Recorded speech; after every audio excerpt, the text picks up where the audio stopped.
خرم صاحب آپ اس کے اوپر زیادہ اچھی بات کر سکتے ہیں، وزیر دفاع بھی آپ رہے ہوئے ہیں. ابھی جو وفد وزیر اعظم نے بھجوایا تھا بلاول بھٹو، جس کا میں بھی ایک رکن تھا، اس کی سب سے بڑی طاقت امریکہ میں یہ تھی کہ ہم ان سے کچھ مانگنے نہیں گئے تھے.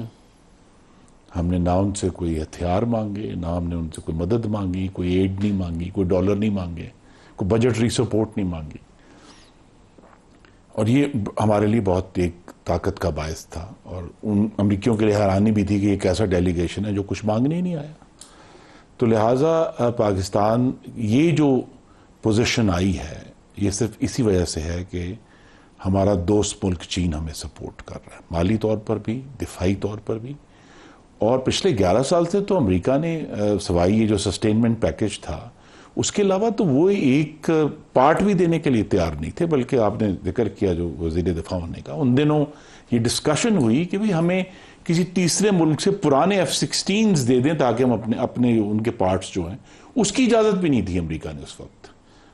تو لہٰذا ہمیں یہ بڑا کلیئر ہے کہ پاکستان کے مفادات جو ہیں. اب یہ بھی تو ایشو ہے نا، آپ نے جو 9/11 کے بعد F-16 لیے تھے وہ انڈیا کے خلاف آپ استعمال بھی نہیں کر سکتے. جی، یہ بھی ایک کلوز ہے اس کے اندر. یہ بھی ایک کلوز ہے. تو لہٰذا ہمیں جو ہے یہ بات واضح ہے کہ پاکستان کا جو اسٹریٹجک پارٹنر ہے وہ چین ہے، وہ امریکہ نہیں ہے. امریکہ کے ساتھ ہمیں اپنے تعلقات اچھے رکھنے ہیں، ہمارے مالی مفادات ہیں، ہماری ایکسپورٹس ہیں، لیکن یہ بات واضح ہونی چاہیے کہ چین ہی اس وقت پاکستان کا پرنسپل اسٹریٹجک پارٹنر ہے.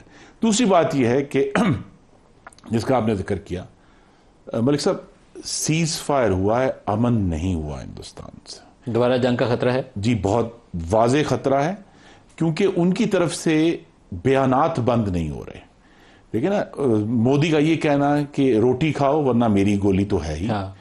ان کے وزیر دفاع نے کہا یہ بالی ووڈ کا کہ یہ تو ابھی ٹریلر تھا، ابھی فلم چلنی ہے. اور مستقل ان کے جو بیانات ہیں وہ مثلا بار بار دہراتے ہیں کہ جی انڈس واٹر ٹریٹی سسپینڈڈ ہے. اب جبکہ پاکستان کی نیشنل سیکیورٹی کونسل یہ کہہ چکی ہے کہ اگر ہندوستان نے کسی بھی طرح ہمارا پانی روکا یا ڈائیورٹ کیا ہم اسے اقدام جنگ سمجھیں گے. تو لہٰذا وہ تو اپنی جگہ پر کھڑی ہے بات پالیسی پاکستان کی بھی.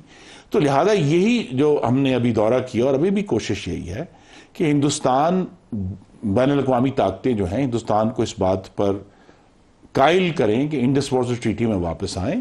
اس کے بہت مضمرات ہیں جنگ کے حوالے سے بھی. پوری دنیا میں جو پانی کے ایگریمنٹس ہیں وہ شش و پنج میں پڑ جائیں گے اگر یہ معاملہ نہیں حل ہوتا. چین سے آپ نے جو نیا اکوپمنٹ لینا ہے، جیسے J-35 کے حوالے سے خبر تھی، HQ-19 ایئر ڈیفنس سسٹم کے حوالے سے، کچھ اور ساروں کے نام نہیں مجھے آتے، PL-17 میزائل کے حوالے سے، اس کے اوپر بھی پیش رفت ہے؟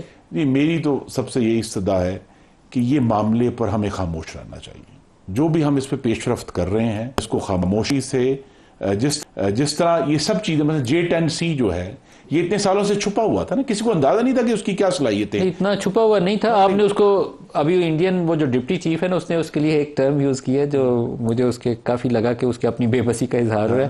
اس نے کہا کہ یہ چینی اسلحے کے لیے لائیو لیب ٹیسٹ تھا، یہ جو پاکستان نے استعمال کیا ایکچولی لائیو لیب ٹیسٹ نے فرینچ جہازوں کو مار گیا ہے. اس معاملے میں اپنی جو دفاعی صلاحیت ہے اس کو خاموشی سے بہتر کرنا ہے. جو بھی چین کے ساتھ ایک تصویراتی ہمارا تعاون ہے اسے قائم رکھنا. 2022 میں J-10C انڈکٹ ہوئے تھے تو اس کی باقاعدہ کیمرہ میں تقریب ہمیں چلتے رہنا، اس کو چلتے رہنا چاہیے اور اس کو بہت زیادہ ہمیں دنیا کے سامنے اس کا اشتہار نہیں کرنا. پاکستان نے الحمدللہ اپنی دفاعی صلاحیت کا بھرپور اظہار کر دیا، اور جسے کہتے ہیں غالباً دنیا کی جو حالیہ تاریخ ہے، چونکہ دو ممالک کی اس طرح جنگ ہوئی نہیں، اس سے پہلے تو امریکہ نے یا دوسرے ممالک نے ایسے ملکوں پر بمباری کی جو آگے سے بے بس. ہاں، آگے سے جواب ہی کوئی نہیں تھا. اور تو لہٰذا یہاں جب ایک ٹیسٹ ہو گیا ہے، پاکستان کو اللہ نے کامیابی دی ہے. ایک بات جو بڑی اہم ہے کرنی، آپ نے ذکر کیا شروع میں کہ جی دباؤ پاکستان پر آئے گا. 3 ممالک ہیں حالیہ تاریخ میں جنہوں نے دباؤ کے تحت اپنا جوہری پروگرام ختم کیا یا کم کیا: ایران، لیبیا اور یوکرین. تینوں کا حال دیکھ لیں. تو لہذا جو بھی دباؤ آئے پاکستان کو مضبوطی سے کھڑا ہونا چاہیے، کیونکہ سبق یہ ہے کہ اگر آپ نہیں کھڑے ہوں گے تو پھر آپ کا حال ایران، یوکرین اور لیبیا کا ہوگا.